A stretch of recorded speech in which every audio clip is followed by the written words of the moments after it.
Merci d'être là, j'espère que vous ne serez pas pris de convulsions par rapport à des sujets juridiques. C'est un petit peu une conférence à part par rapport au cycle des conférences qu'on va voir ici.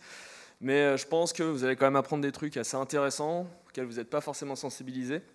Juste pour savoir qui aujourd'hui ici a un site internet ou à titre pro, ouais, ok. Vous êtes tous éditeurs de sites web. Alors une petite présentation, donc moi j'ai un cursus juridique, même si à la base j'avais commencé un IUT informatique. Je suis parti dans le droit et je suis vite revenu dans le technique en fait, avec une double formation en propriété intellectuelle et en droit des nouvelles technologies. Ensuite j'ai travaillé pendant 6 ans dans un bureau d'enregistrement accrédité à Cannes. Au tout début j'ai commencé dans une agence web, donc j'ai traité des recommandés de Getty Images. Et voilà, je passe 6 ans dans un cabinet d'enregistrement de nom de domaine, donc j'ai suivi les accréditations, la conformité avec l'ICANN, avec les registres, et depuis 2 ans maintenant, j'ai intégré donc, le cabinet Germain Moreau, donc il y a une redirection sur gm.fr, qui est un cabinet de conseil en propriété industrielle et qui va traiter de tous vos signes distinctifs, brevets, marques, dessins et modèles, nom de domaine. Et en fait, moi j'interviens en sniper au sein du cabinet sur tous les sujets de litige en ligne. Donc je fais pas mal de DMCA, je fais pas mal de takedown, je travaille surtout sur Alibaba, Taobao, etc. Alors je sais pas s'il y a des dropshippers ici, mais j'évoquerai un petit peu ce contexte-là. Et donc on va attaquer... ah ouais, alors je vais vous envoyer quelques liens pendant la présentation. Donc il y a beaucoup de ressources, beaucoup de liens. Quelques outils pour que vous puissiez tous les retrouver assez facilement. Allez sur seo.mansec.fr. C'est une ressource publique que je maintiens un jour pour mes supports de cours ou de conférences, donc n'hésitez pas à aller là-dessus.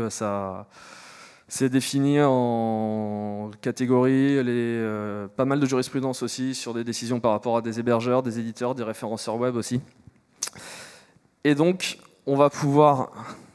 Voilà, entrer dans le vif du sujet. Alors, petite ouverture sur la législation par rapport à la communication et par rapport à Internet. Je pense qu'il y a beaucoup de fantasmes et d'idées là-dessus.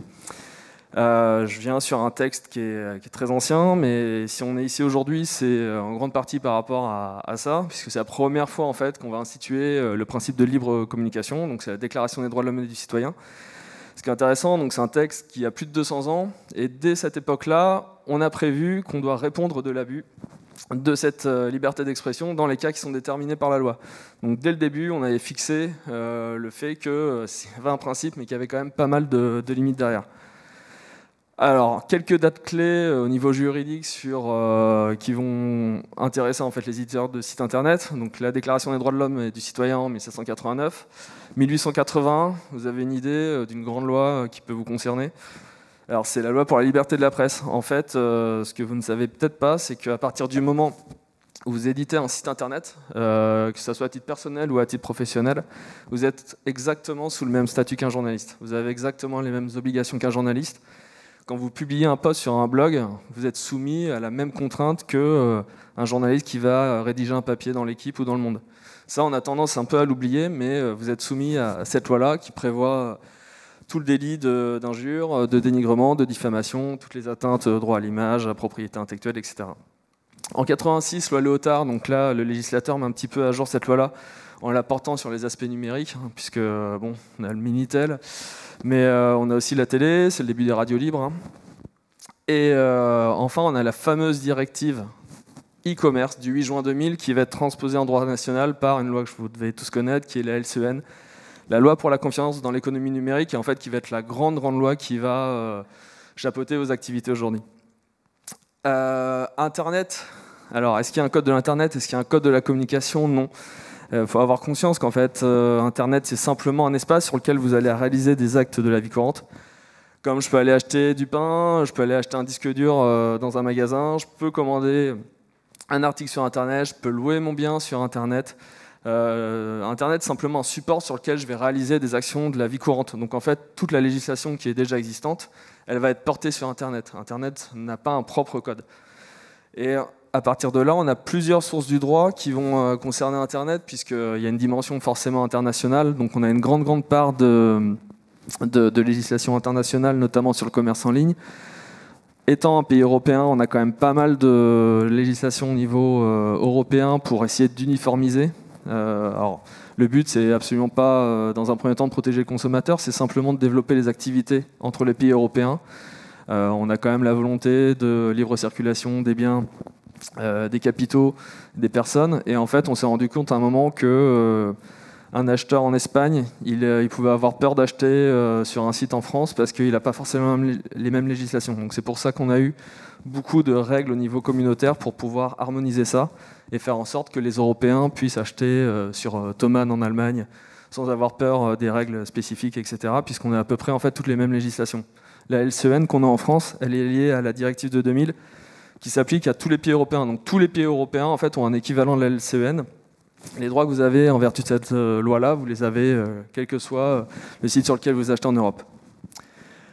Alors, je pourrais parler pendant 3 jours des règles juridiques par rapport au e-commerce. Moi, j'ai faire un focus sur 3 axes. Dans un premier temps, l'identification du vendeur. En fait, vous êtes sur un service de communication public en ligne. En plus de ça, vous êtes commerçant. Donc, par rapport à ça, vous allez avoir des règles très très spécifiques sur vous identifier, être identifié sur Internet pour apporter de la confiance. La loi pour la confiance dans l'économie numérique. C'est vraiment cette idée-là. Je vais rassurer les internautes en leur disant chez qui vous êtes, chez qui vous allez acheter, et en imposant à l'éditeur d'un site internet un certain nombre d'informations. Donc, c'est les fameuses mentions légales. On va voir pourquoi on a aujourd'hui ce système de mentions légales-là. Ensuite, on va voir tout ce qui est lié à l'information de l'acheteur quand vous faites de la publicité. Donc là, alors je vous présente, c'est vraiment une présentation chapeau blanc. Vous ferez ce que vous avez envie d'en faire, mais on va voir par exemple par rapport à du MFA, par rapport à des PBN, par rapport à du dropshipping. Il y a plein d'usages aujourd'hui qui sont plus que borderline par rapport à ce que vous êtes censé faire vis-à-vis du code de la consommation notamment. Et enfin, comment vous allez évoluer dans un environnement concurrentiel, puisque vous êtes plusieurs sur ce secteur-là, vous êtes en parallèle d'autres acteurs économiques, et vous avez votre enseigne virtuelle, vous avez votre nom de domaine, donc vous devez vous différencier, vous êtes sur les mêmes services, et comment vous pouvez coexister pacifiquement en fait, avec vos concurrents. On va voir ces 3 éléments-là. Alors, l'identification d'un éditeur. Donc, ce que je vous indiquais en tout début, c'est qu'en fait, on a la loi de 1881 sur la liberté de la presse qui s'applique à vous en tant qu'éditeur d'un service de communication public en ligne. Donc, à partir du moment où en fait, vous avez un site qui est accessible à toute personne, sans aucune restriction, ou de la même manière, par exemple, que si vous faites un post sur Facebook et que votre paramétrage Facebook, il n'est pas privé, il est public, vous êtes vraiment soumis exactement à la même législation qu'un journaliste. Donc, vous êtes soumis aux dispositions de cette loi-là. On a ensuite la directive e-commerce, parce que là, vous êtes e-commerçant. Directive de 2000, donc, qui a été transposée en droit français par la loi du 21 juin 2004, la LCEN, et qui va définir, en fait, de façon assez bête, toute une liste d'informations que vous devez préciser en tant qu'éditeur de site internet. Alors, la LCEN, c'est aussi une grande loi sur... on va créer 2 cases, en fait. Le législateur a dit, voilà, un internaute, il arrive sur Internet, à un moment, il se passe pas mal de choses, il est en contact avec pas mal de personnes, et on va devoir dire qui est responsable de quoi et quelles sont ses obligations. Donc en fait, il a fait quelque chose de très simple, il a dit, sur Internet, il y a 2 possibilités, soit j'ai un éditeur en face de moi, soit j'ai un hébergeur. Et en fonction, on a des droits différents. Donc c'est pas le sujet d'aujourd'hui, je ne vais pas rentrer en détail dans les notifications LCEN par rapport aux éditeurs, etc.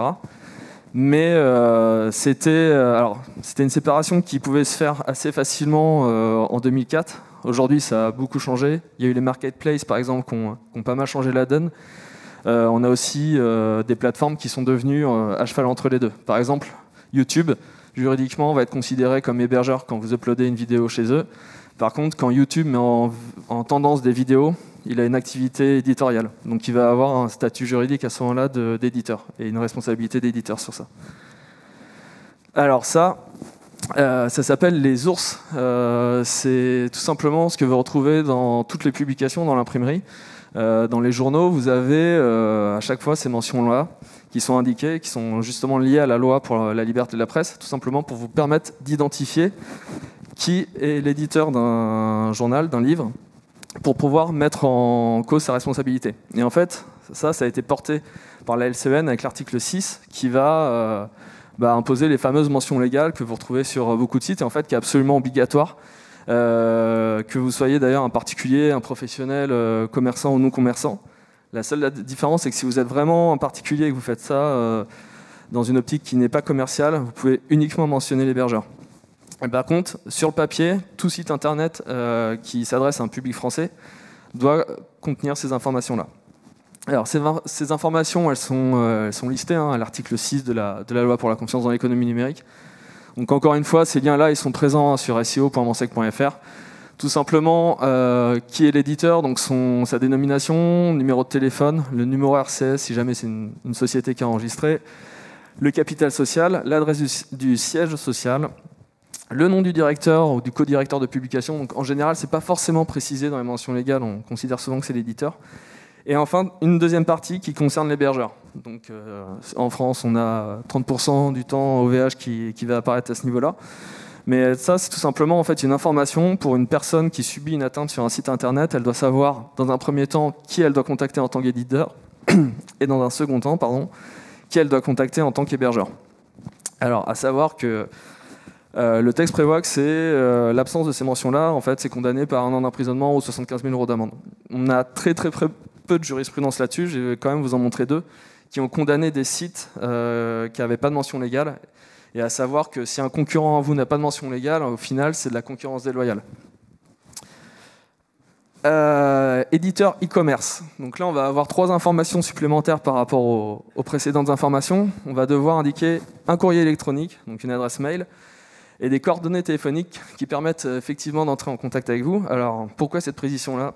C'est assez hallucinant. C'était la loi Hamon qui s'est rendu compte que la LCEN demandait aux personnes morales d'indiquer un numéro de téléphone. Il y a plein de grosses sociétés qui ont mis des numéros qui sonnaient dans le vide.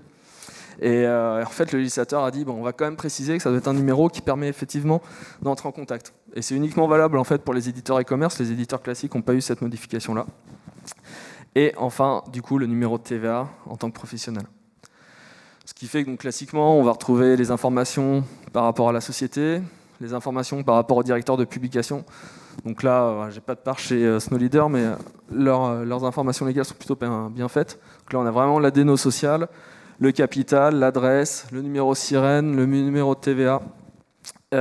Ensuite, on a une adresse mail, un numéro de téléphone, l'identification de l'hébergeur. Donc voilà, ça c'est... alors, ça je vous le donne pour info. C'est la grande différence entre les 3. On n'a pas que ces informations-là, du coup, parce que vous avez ça qui s'impose à vous, parce que la LCEN vous impose ça en tant qu'éditeur d'un service de communication public en ligne et en tant qu'e-commerçant. Mais je pense que vous avez tous entendu parler du RGPD. À partir du moment où vous avez de l'acquisition de données sur votre site internet, ce qui va généralement être le cas lorsque vous faites de la newsletter, lorsque vous récupérez des cookies, vous allez devoir avoir un certain nombre d'informations en tant que responsable de traitement, en fait. Un nombre défini d'informations qui doivent figurer. Et ensuite, on va se poser la question des conditions générales de vente, conditions générales d'utilisation. Est-ce que c'est obligatoire ou pas? Alors, quelques exemples d'absence de mention légale. Donc là, c'était à l'époque un litige avec Alibaba qui diffusait des annonces. Alors, c'était des contrefaçons de produits Lafuma. Et en fait, donc Lafuma les a attaqués et a notamment mis en avant que Alibaba n'avait pas de mention légale. Et en fait, ça a été une circonstance un peu aggravante, enfin même carrément aggravante pour Alibaba, puisque le juge a considéré que ça pouvait être un des critères qui permet de définir un site marchand de site pirate. Le plus bel exemple, entre guillemets, c'était ce site-là, Note ton entreprise, où en fait, donc, c'était tout simplement un peu l'ancien Glassdoor, la possibilité de noter une entreprise.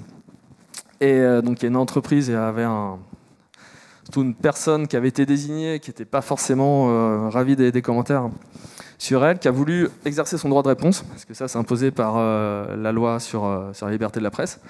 Et sauf qu'on n'avait aucune information sur l'éditeur de site internet. En fait, en général, ce type de site internet, ils ne vont pas forcément mettre en avant qui gère ça.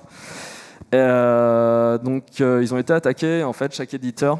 Donc, ils étaient 2 co-éditeurs, ils ont chacun été condamnés à 6 000 € de dommages et intérêts par rapport à cette absence de mention légale.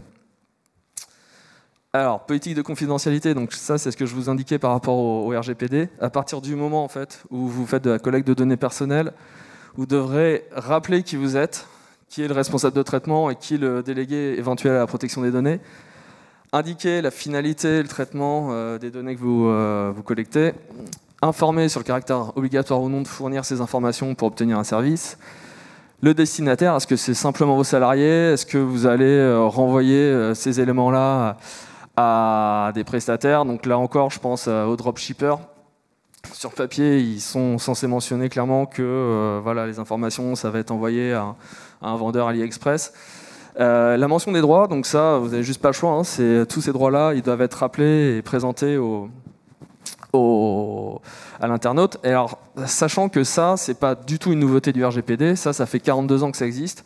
On a tendance à l'oublier. Le RGPD a fait énormément de bruit, mais nous, en France, on a la loi de 78 qui prévoyait déjà en fait l'obligation de mentionner ces droits-là. Le RGPD a rajouté simplement 2 éléments en plus par rapport à ça. C'est indiquer s'il y a un transfert de ces données hors Union européenne. Donc là encore, une mention pour les dropshippers. Et enfin, indiquer une durée de conservation des données, puisque en fait, on n'a pas le droit de conserver indéfiniment des données.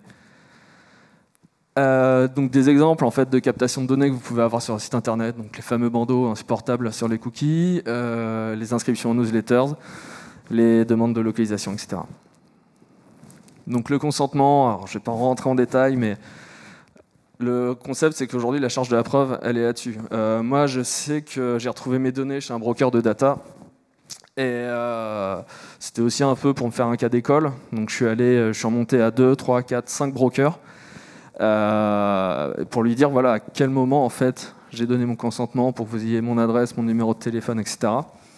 Donc il m'a sorti un formulaire complètement bidonné avec une IP sur un FAI que j'utilise jamais, avec des adresses qui correspondaient à mes adresses sur Bordeaux il y a 10 ans. Donc quelque chose qui avait vraiment pas. Et donc j'ai fait une plainte à la CNIL vis-à-vis de ça, alors sachant que ça fait 1 an et demi et toujours pas d'avancement là-dessus, mais voilà, vous devez recueillir ce consentement-là et vous devez conserver en fait cette preuve-là du consentement quand vous récupérez des données personnelles. Bon, c'est pas vraiment le sujet, je vais pas m'étendre plus que ça là-dessus. Les informations relatives à la vente. Alors, en fait, quand vous faites un message publicitaire, donc là, je pense à l'affiliation, je pense au MFA, savoir que à la fois dans la loi pour la confiance dans l'économie numérique, en fait, on vous impose de clairement identifier le fait que ça soit une publicité. Et à la fois, dans le code de la consommation, en fait, le fait de ne pas le faire, c'est considéré comme une pratique publicité trompeuse, ce qui est condamné quand même assez sévèrement par le code de la consommation. Donc voilà, pour information, vous ne devez pas avoir de doute sur le caractère publicitaire. Il y a un gros sujet juridique là-dessus, c'est avec les influenceurs. Les influenceurs, quand ils font des partenariats, etc., vous avez peut-être vu Instagram a évolué ces dernières années pour pouvoir justement afficher le fait que ça soit du contenu sponsor, et c'est par rapport à ces dispositions-là. Mais si vous faites de l'affiliation, du lien sponsor, théoriquement, vous devez respecter ça. Pareil, après sur la forme, quand vous faites de la publicité, donc vous avez un certain nombre d'éléments qui sont définis. Les caractéristiques de mon service, alors ça je pense à vous, hein, même en tant qu'agence SEO par exemple, vous devez préciser des informations de base pour que le consommateur puisse avoir une vue assez claire sur votre offre, hein, parce qu'en fait c'est une offre d'achat, une offre de contracter. Et voilà, c'est puni de 2 ans d'emprisonnement, 300 000 € d'amende sur le papier si on ne respecte pas ça. Alors, petit aparté, en 4 août 1994, on a la loi Toubon qui vous impose d'utiliser la langue française quand vous adressez à un public français. Ça, c'est quelque chose qu'on oublie. C'est cette loi qui fait que sur la plupart des pubs, alors si je prends Burger King, on a une petite étoile qui traduit. En fait, ça vient de là, hein, ça vient de la loi Toubon. Qui dispose tout simplement qu'en fait la langue officielle dans la République française c'est le français, que si vous vous adressez à des Français ça doit être en français. Donc c'est de plus en plus compliqué puisque dans le marketing on aime bien le franglais, mais donc il y a des contrôles. Alors c'est les chiffres officiels de la commission qui contrôle, je trouve ça un petit peu ridicule, mais voilà, il y a quand même des condamnations à ce sujet-là et je vous le donne quand même puisque vous devez le respecter. Alors, est-ce que les conditions générales de vente ou les conditions générales d'utilisation sont obligatoires? En fait, la réponse, vous allez la retrouver à 2 endroits, dans le Code civil, puisque là, il vous dit qu'en tant que commerçant, en fait, vous devez avoir un moment un document qui présente votre offre et qui est conservé de manière durable. Donc, en gros, un fichier PDF en fait, avec vos mentions. Et on le retrouve également dans le code du commerce, qui reprend à peu près les mêmes éléments et qui dit voilà, c'est le socle unique à la négociation commerciale. En fait, l'intérêt, c'est pas tant de vous embêter à produire ce document, c'est surtout un document qui va vous permettre de vous protéger, vous, vis-à-vis de l'acheteur, si jamais il remet en cause le deal que vous avez passé avec lui par rapport au prix, etc., etc. Donc ces deux éléments-là en fait, vont vous imposer de fait la publication de conditions générales de vente à partir du moment où vous faites de la vente en ligne. Pour la petite histoire, un simple lien HTML en fait, n'est pas considéré comme un support durable. Donc là, il y a eu pas mal de jurisprudence là-dessus, c'est vraiment pour l'anecdote. Est considéré comme un support durable, un document qu'on ne va pas pouvoir éditer, théoriquement, donc le PDF. Et en plus de ça, il faut l'envoyer par email en fait. Si je fais juste un lien vers un PDF, on va considérer que le lien il peut bouger. Idéalement, au moment de la confirmation de la vente, vous envoyez un mail avec le PDF en PJ et vous conservez un log en fait, de l'envoi de cet email-là avec la pièce jointe. Et comme ça, vous n'avez pas de problème. Alors, il y a deux ressources qui sont assez utiles là-dessus. Une qui est vraiment hyper bien faite, c'est la CCI de Paris qui a fait un document de 30 pages. En fait, il y a une page, une clause de type de conditions générales de vente et qui explique voilà, qu'est-ce que cette clause signifie, pourquoi elle est obligatoire. Elle est dans les liens sur SEO.mansec, c'est dans la colonne du milieu. Et on a enfin, juste au-dessus, la recommandation de la commission des clauses abusives qui s'est prononcée par rapport à des clauses qu'on peut retrouver sur des contrats général de vente sur Internet, des conditions générales de vente sur Internet, qui dit voilà, ce type de clauses-là, elles sont un peu réputées nulles, donc vérifiez éventuellement vos conditions générales de vente par rapport à cette recommandation numéro 0702. Il y a le lien direct hein, sur ma page. Alors, donc, quelques informations, là encore, en fait, c'est tout simplement des screenshots du code de la consommation. En fait, il est assez explicite. Il parle de l'information du consommateur, il parle des pratiques commerciales interdites, et il parle en fait après de la spécificité de la vente à distance. Le fait que ça soit une vente hors établissement, à distance et sur un moyen de communication électronique, ça vous impose des règles très très spécifiques. Alors, ça je vous le donne pour information, je vous transmettrai, je vais voir pour mettre à disposition ma présentation, je ne vais pas détailler plus que ça, c'est plus vous en tant que support à tête reposée si vous voulez. Et voilà, pour résumer en gros, ce que vous devrez retrouver de façon quasiment obligatoire, c'est le minimum, c'est vraiment le minimum à retrouver dans vos conditions générales de vente, ça va être les caractéristiques essentielles, le prix, la date, modalité de la livraison de l'exécution. Parce que si ce n'est pas immédiat, en fait, vous devez préciser un délai. Si vous ne le précisez pas, la loi vous impose de vous exécuter dans 30 jours. Donc vous avez tout intérêt à préciser un délai. Est-ce qu'il y a d'éventuelles garanties légales? Encore une fois, à nouveau, vous identifiez avec les coordonnées téléphone, email et éventuellement le surcoût si c'est des numéros surtaxés, les moyens de paiement acceptés. Le droit de rétractation, alors à savoir que le droit de rétractation, il y a quand même énormément de limites, je pense notamment à vous qui êtes sur du service et du service en ligne, si vous exécutez la prestation avant un délai de 14 jours, il n'y a pas de délai de rétractation. Si vous faites quelque chose du sur-mesure, par exemple, je pense à de la prestation de référencement, c'est vraiment du sur-mesure par rapport à un client, il n'y aura pas de droit de rétractation. Par contre, si vous faites de la vente de biens, si vous faites par exemple un dropshipper, vous avez tout intérêt à indiquer un droit de rétractation, puisque si vous ne l'indiquez pas, le droit il est porté à 1 an et les frais de retour ils sont à votre charge. Donc vous avez tout intérêt à le mentionner, sachant que maintenant le délai minimum, vous ne pouvez pas aller en dessous, c'est 14 jours. La loi Hamon a rajouté une mention qui est un peu absurde, mais vous devez indiquer que ça oblige à une obligation de paiement. Vous ferez attention, moi quand j'ai lu ça, en 2016, ça m'avait un peu surpris. En fait, effectivement, quand je réserve des billets d'avion, vous allez voir à la fin que cette prestation vous oblige à une obligation de paiement. Vous devez le marquer noir sur blanc, ça fait partie des dispositions du code de la conso. Et ce qu'il y a éventuellement, un service après-vente, une garantie commerciale par rapport à ça. Le point hyper important, c'est que la charge de la preuve de tout ça, ça repose sur vous. Donc là encore, c'est pour ça que les conditions générales de vente, c'est hyper intéressant pour vous, parce que ça va vous blinder, puisque s'il y a un consommateur qui revient sur un de ces éléments-là, ce sera à vous de dire non, je suis dans les clous par rapport justement à des conditions générales de vente. Et ça, le deuxième point, c'est vraiment pour les dropshippers. Peu importe que ça soit vous-même ou des prestataires, toute une chaîne de prestataires qui réalisent la prestation, le législateur il va protéger le consommateur au maximum. Il va vraiment considérer que c'est une partie faible par rapport à une partie forte et il va lui dire voilà, vous, votre seul interlocuteur, c'est le professionnel. Si lui, il a un problème avec sa chaîne de prestat, c'est pas votre souci. Il va être responsable en fait de plein droit de la non-exécution du contrat vis-à-vis de vous. Donc voilà un exemple de très simple, là, on n'est pas sur du service mais du produit, une offre qui respecte les dispositions du code de la conso, donc les caractéristiques, le prix, la disponibilité, la garantie, le délai d'expédition, le droit de rétractation. Donc là, chapeau boulanger, ils font ça bien. Et voilà, donc là, la partie peut-être plus intéressante, comment vous allez évoluer avec des concurrents dans votre sphère d'activité et comment vous allez faire en sorte que ça se passe bien.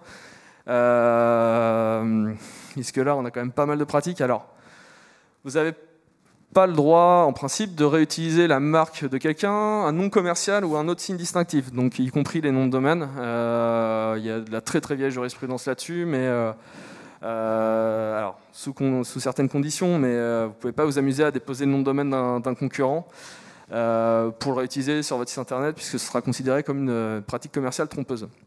Après, tout ce qui est publier des fausses informations par rapport à vos produits, donc là c'est très très large. C'est également le cas de proposer des produits en solde toute l'année, de dire que c'est un prix soldé alors que toute l'année en fait c'est le même prix, de mentir sur les conditions de vente, de paiement, etc. Et là encore, on retrouve la mention de est-ce que la personne avec qui je contracte, elle est bien identifiée. Est-ce que c'est une pub ou pas? J'ai l'obligation d'être clairement identifiable en tant que professionnel là-dessus. On va avoir le cas aussi si on dissimule ou si on oublie quelques informations qui nous arrangent bien sur des informations substantielles du produit, donc notamment son prix, l'étendue du service, etc. Et encore une fois, si on n'indique pas clairement le fait que ça soit une intention commerciale derrière. Alors la contrefaçon, code de la propriété intellectuelle, donc ça, contrefaçon, en fait, c'est pas un terme générique pour dire quelqu'un m'a copié, c'est de la contrefaçon. La contrefaçon, juridiquement, c'est vraiment un droit exclusif qui est attribué à certaines personnes. C'est des personnes qui ont demandé à l'État un privilège temporaire sur un signe ou sur une invention.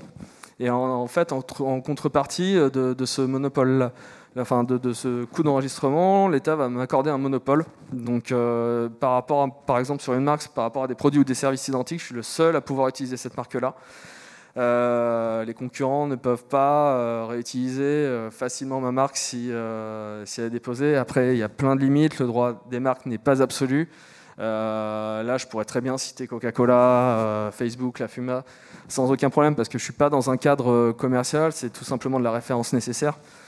Donc, on pourra en parler des heures, mais le droit des marques n'est pas absolu, faites attention à ça. Mais ne pas avoir de marque, par exemple, si on a uniquement un nom de domaine, là, moi, j'ai le cas avec une agence RH, la pauvre, ça fait des années, elles ont un super nom, elles ont un nom de domaine. Et en fait, là, il y en a un qui est en train d'arriver sur le marché, qui a déposé une marque déjà il y a 5 ans.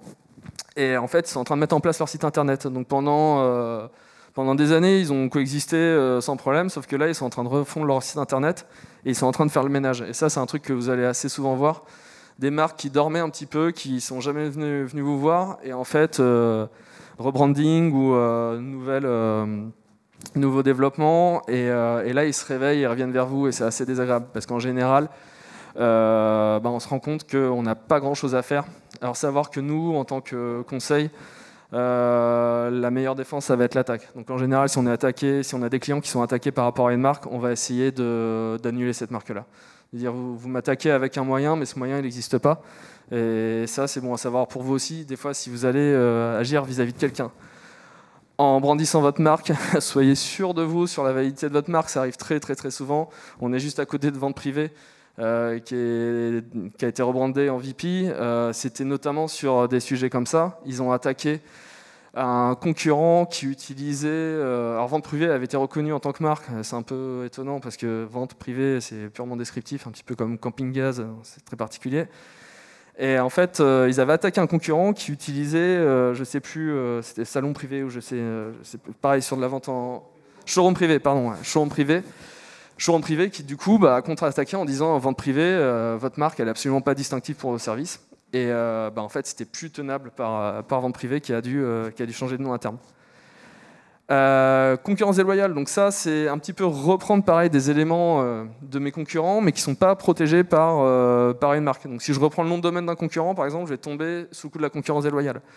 C'est également donc tout ce qui est des organisations, le fait de recruter des salariés, de débaucher des salariés des concurrents. Le dénigrement, donc le dénigrement c'est un petit peu l'équivalent de la diffamation, sauf que la diffamation c'est quand je m'adresse à une personne physique, le dénigrement c'est une personne morale. Si je dis les produits Decathlon ils sont pourris, c'est du dénigrement, je m'attaque à la marque. Si je dis le PDG de Decathlon est naze, là par contre c'est de la diffamation, simplement de la définition. La publicité comparative c'est autorisé en France. Ça on a encore tendance à croire que c'est interdit. Alors vous avez peut-être en tête les caddies, Leclerc, Carrefour, Leader Price avec les prix. C'est autorisé mais en fait c'est très strict. C'est pas trop dans les mentalités en France, donc on le voit pas trop, mais c'est autorisé. Mais si jamais vous respectez pas les conditions très strictes là-dessus, vous pouvez tomber pour concurrence déloyale. Et à savoir aussi que si vous avez un concurrent qui respecte pas les règles du jeu, par exemple si vous avez un concurrent qui respecte pas des mentions légales, etc., et que vous avez un litige avec lui, ça va vraiment être une circonstance aggravante, puisque le juge va considérer que vous avez fait des efforts pour respecter la loi, lui il les a pas fait, et en fait lui ça a été du temps en moins, ça a été des frais en moins. Et c'est un avantage concurrentiel en fait, de ne pas avoir respecté la loi. Donc il peut être condamné pour concurrence déloyale là-dessus. Ouais, parfait. Ouais, ok. Ça marche. Là après, ça va vraiment être de l'illustration, donc ça va vraiment être arriver assez vite. Simplement l'anatomie juridique d'un site internet, je vais le reprendre, on a tendance à l'oublier. Vous avez le nom de domaine, donc qui peut être protégé au titre de la concurrence déloyale. Vous avez les logos. Sous condition d'originalité, vous pouvez être protégé par droit d'auteur, vous pouvez aussi les déposer en tant que marque.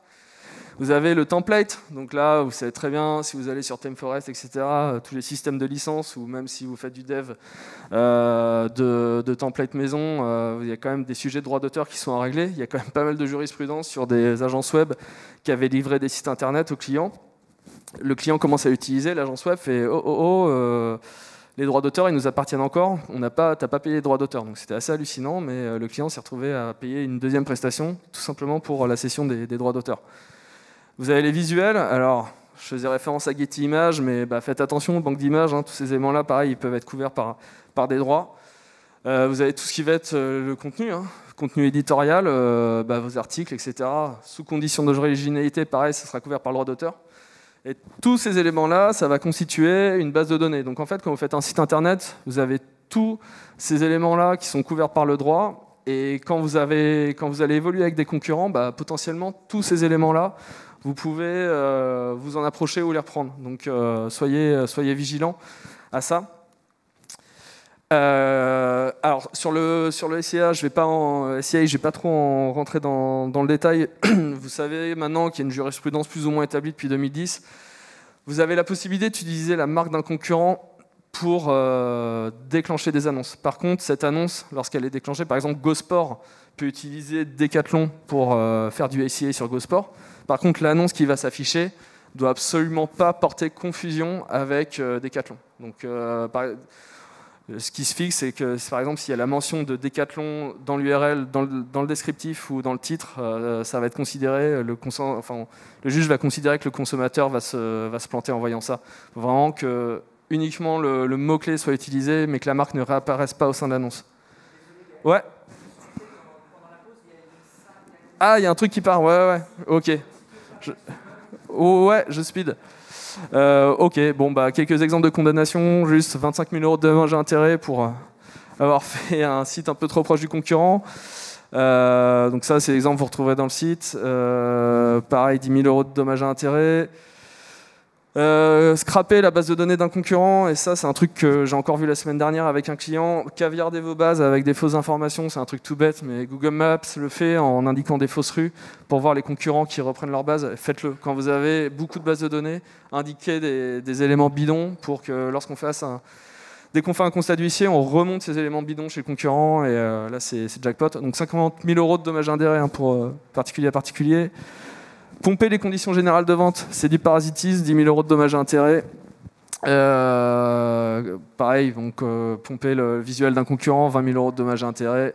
Dataxi, là c'était nom de commune. Ça allait assez loin, donc pas mal frais de justice, 25 000 € de dommages et intérêts. Est-ce que Snapé s'est trompé? Donc ça, on verra ça avec Jean-François. Sur les noms de domaine, nous, c'est un truc qu'on voit de plus en plus. Et on verra ça plus en détail juste après. S'il vous plaît, en tant qu'agence web, évangélisez vos clients sur l'intérêt de conserver un nom de domaine. C'est un truc qu'on voit hyper souvent et c'est pas du tout dans les mœurs.